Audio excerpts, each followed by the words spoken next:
Приятель, как-то раз мы с ним встретились, он знает, что я старые вещи собираю.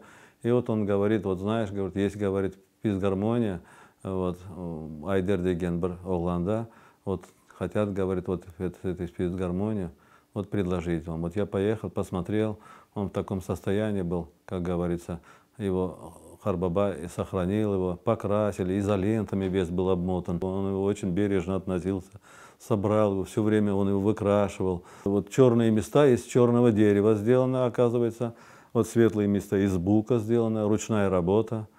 Мы когда его отдали на реставрацию, там внутри автографы увидели: Бахчисарай, Келес, 1934 год. И вот мы решили его восстановить.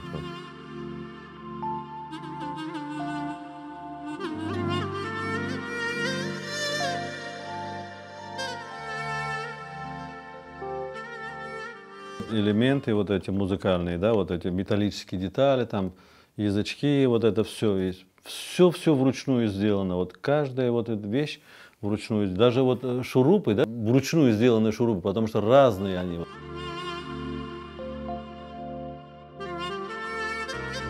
На этой физгармонии играли в Ялтинской филармонии. Вот это 1934 год. Есть фотография. Вот.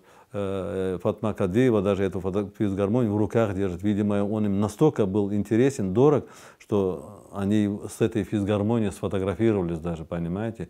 И вот все же играли на нем. Вот. Изет Добра, Челебиева, вот.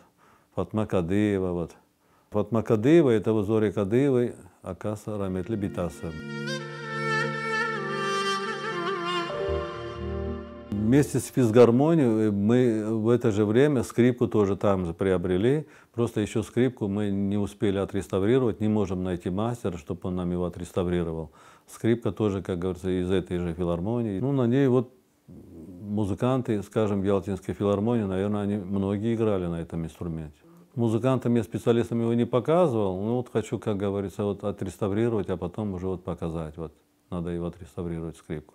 Он лаком покрытый, там кое-какие струны порванные, он в таком состоянии, и надо его тоже отреставрировать.